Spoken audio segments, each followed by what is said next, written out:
குரானை பற்றி ஹதீஸை பற்றி விளங்குற ஒரு விஷயம் என்னன்னு கேட்டால், குரான் வஹி நம்ம நம்புகிறோம், ஹதீஸும் வஹி.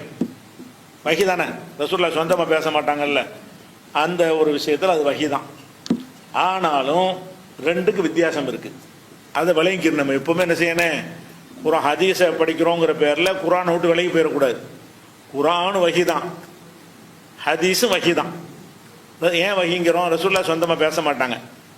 இப்போ ரசூலுல்லாஹ் வாழ்ந்த காலத்தில் நம்ம எல்லாரும் இருக்கிறோம் வச்சுக்கிறோம்.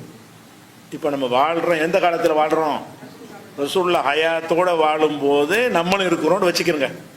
அப்படி இருந்தால் குரான் என்று எதை ரசூலுல்லாஹ் சொன்னாங்களோ அதுவும், ஹதீஸ் என்று எதை சொன்னாங்களோ அதுவும் சமந்தான். குரான் அல்ஹம்துலில்லாஹி ரப்பில் ஆலமீன்ங்கிறாங்க, உங்கள் காதால் கேட்குறீங்க, வாழ்ந்தா தானே அர்த்தம்.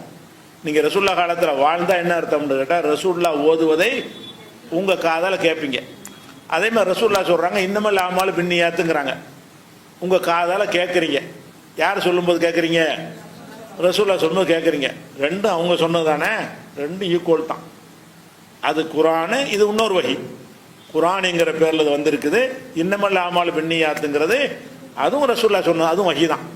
அப்போ ரெண்டில் நான் இதை ஏற்றுக்கிருவேன், இதை ஏற்றுக்கிற மாட்டேன்லாம் சொல்ல முடியாது. இதை நான் ஃபில்டர் பண்ணுவேன், இதை வகைப்படுத்துவேன்னு சொல்ல முடியாது. ஏன்? நீங்கள் தான் நேராக கேட்டுட்டீங்களே, ரசூலுல்லாஹ் வாழ்ந்த காலத்தில் நீங்கள் இருக்கிற காரணத்தினால இன்னமல் ஆமாலு பின்னியாத்துன்னு ஹதீஸ் போய் இருக்குல்ல, இந்த ஹதீஸை ரசூலுல்லாஹ் வாழ்ந்த காலத்தில் இருந்தால் நீங்கள் கேட்டிருப்பீங்கல்ல, ரசூலுல்லாஹ் சொல்லிவிட்டாங்கல்ல, ரசூலுல்லாஹ் சொன்னது உங்களுக்கு டவுட் இல்லைல்ல. அப்போ அப்படி தான் நான் ஏற்றுக்கிறேனே. ரசூலுல்லாஹ் காலத்தில் குரானும் ஹதீஸும் சமமாக வைத்து பின்பற்றியாக வேண்டும். ஆனால் ரசூலுல்லாஹ் காலத்துக்கு பின்னாடி எடுத்துக்கிட்டீங்க என்று சொன்னால் ரெண்டும் சமமாகாது. குரான் ஹதீஸே சம இல்லை. ஏன் சமம் இல்லைன்னு கேட்டால், இப்போ குரான் இதான் குரான் நம்ம சொல்கிறோம்ல, குரான் சொல்லி அறிவிக்கிறது அறிவிப்பாளர் யார்? எதுக்கு ஒரு அறிவிப்பாளர் வேணும்ல? குரான் சொல்லி அல்லாஹ் உங்கள்கிட்ட சொல்லிட்டு போனால், இந்த புஸ்தகத்தை கொடுத்து இதான் குரான் அல்லாஹ் உங்கள்கிட்ட சொன்னால் உங்கள்கிட்ட சொல்லலை. உங்களுக்கு யார் சொன்னால்? உங்கள் முன்னோர்கள் சொன்னாங்க. அந்த முன்னோருக்கு யார் சொன்னால்? அவங்க முன்னோர்கள் சொன்னாங்க. அவங்களுக்கு யார் சொன்னால்? அவங்க முன்னோர்கள் சொன்னாங்க. இப்படியே போய் போய் போய் கடைசியில் இது சஹாபாக்கள் சொன்னாங்கன்னு வருது. இது ரசூல் ஸல்லல்லாஹு அலைஹி வஸல்லம் இது அல்லாஹ்வுடைய வேதம்னு சொன்னாங்கல்ல, அப்படி சொன்னதுக்கு அறிவிப்பாளர் யாரு? அவ்வளோ பேரும். இதுதான் குரான் என்று அறிவித்தவர்கள் யாரு? எல்லா சஹாபாக்களும். எல்லா சஹாபாக்களும் அல்ஹம்துலில்லாஹி ரப்பில் ஆலமீன் அது ஒரு குரானுடைய வசனம்னு சொன்னார்களா இல்லையா? அது அனைவரும் தானே சொன்னாங்க. அப்போ குரானுக்கு டோட்டல் சமுதாயமே அறிவிப்பாளர்கள் சஹாபாக்கள்ல. சரி, சஹாபாக்கள் அடுத்து வர்றாங்க, அப்போ யார் அறிவிப்பாளர்? அவ்வளோ பேர் தான். இப்போ 1,00,000 சஹாபி இருந்தாங்கன்னு வைங்களேன், 1,00,000 பேரும் குரானுக்கு அறிவிப்பாளர்கள். தாபியன்கள் 10 லட்சம் ஆயிருப்பாங்க, மக்கள் தொகை பெருகி அந்த 10 லட்சம் பேரும் அறிவிப்பாங்க இதான் குரான்னு சொல்லி. தபோ தாபியன்கள் 50 லட்சம் ஆயிடுவாங்க, 50 லட்சம் பேர் இதான் குரான்ங்கிறாங்க. சரியா? இப்போ 120 கோடி பேர், 120 கோடி பேர், 200 கோடி பேர், 200 கோடி பேர் இதான் குரான்ங்கிறோம். இந்த குரான்ங்கிறத சமுதாயம் சமுதாயம் சமுதாயமாகவே வருது. சஹாபாக்கள் அத்தனை பேரும் குரான் சொன்னாங்க, தாபியன்கள் அத்தனை பேரும் இதான் சஹாபாக்கள் எங்களுக்கு சொன்னாங்க என்று சொன்னாங்க. தபா தாபியன்கள் என்ன செஞ்சாங்க? எங்கள் தாபியன்கள் இதை தான் குரான் எங்களுக்கு தந்தாங்கன்னு சொன்னாங்க. ஒவ்வொரு சமுதாயத்திலிருந்து ஒரு சமுதாயம் சமுதாயம் சமுதாயமாக வரும் பொழுது ஒவ்வொரு துவக்க காலத்தில் எடுத்துக்கொண்டாலும் கூட 1 லட்சம் பேர் இருப்பாங்க அறிவிப்பாளர். அடுத்தடுத்து வரும்போது 1 லட்சம் 10 லட்சம் பல கோடின்னு ஒருத்தர் கூட விடாம இந்த குரான் நமக்கு அறிவிக்கப்படுகிறது. அப்ப இதை ரசூல் ஸல்லல்லாஹு அலைஹி வஸல்லம் குரான் சொன்னாங்கல்ல, அதுல எந்த டவுட்டுமே கிடையாது. அவ்வளவு சொல்லிட்டாங்கல்ல, ரசூலை ஏற்றுக்கொண்டாங்க. ரசூலை ஏற்றுக்கொள்ளாத விஷயம் வேற, ரசூலை அல்லாஹ்வுடைய தூதர் தான் என்று ஏற்றுக்கொண்ட பிறகு இதுதான் குரான் என்று ரசூலுல்லாஹ் சொல்றாங்க. அது அவ்வளவு பேர் கேட்டு உங்களுக்கு சொல்றாங்க. அப்ப இந்த ஹதீஸ்ங்கிறது அப்படியா?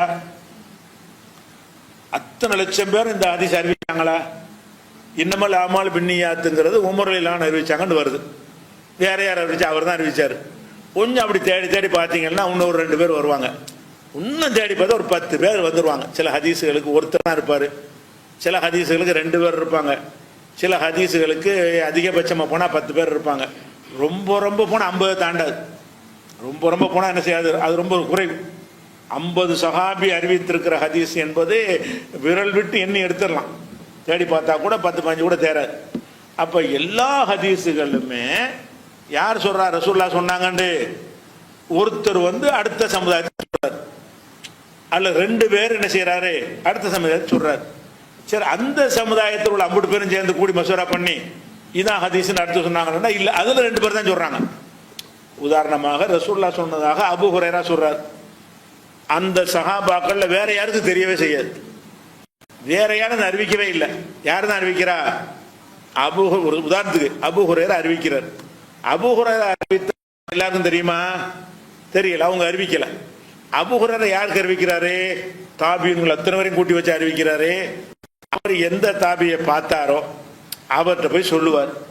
அந்த ஒருத்தர் அல்ல, அவர்கிட்ட ஒரு 10 மாணவர்கள் இருந்திருப்பாங்க, அந்த 10 பேருக்கு சொல்லியிருப்பார், அவ்வளவுதான்.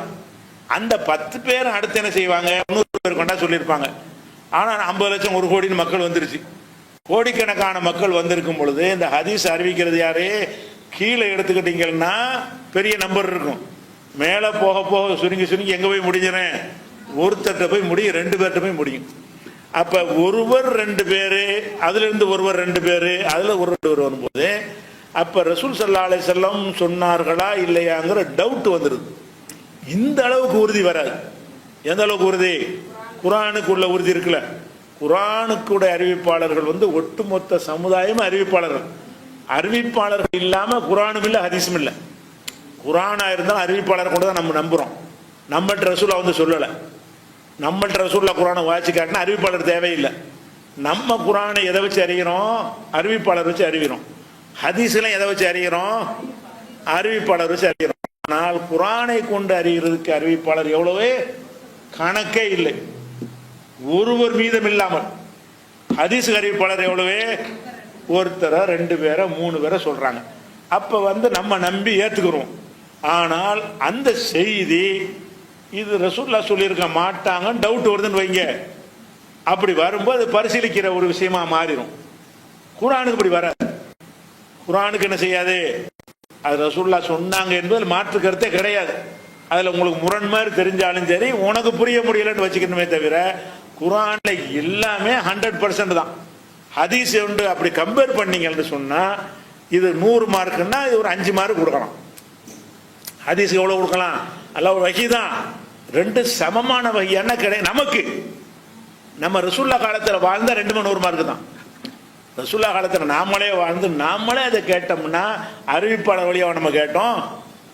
ரசூல்லா வாழ்ந்த காலத்தில் நீங்கள் கேட்டால் அறிவிப்பாளர் வழியாக கேட்கல, நீங்களே தூதர்கிட்ட கேட்டுவிட்டீங்க. அப்போ தூதர் காதில் வாயிலிருந்து நீங்கள் கேட்டால் அல்ஹம்துலில்லாஹி ரப்பில் ஆலமீன் சரி, இன்னமல் அமாலு பின்னியாத்தும் சரி, 2 ஒன்று தான்.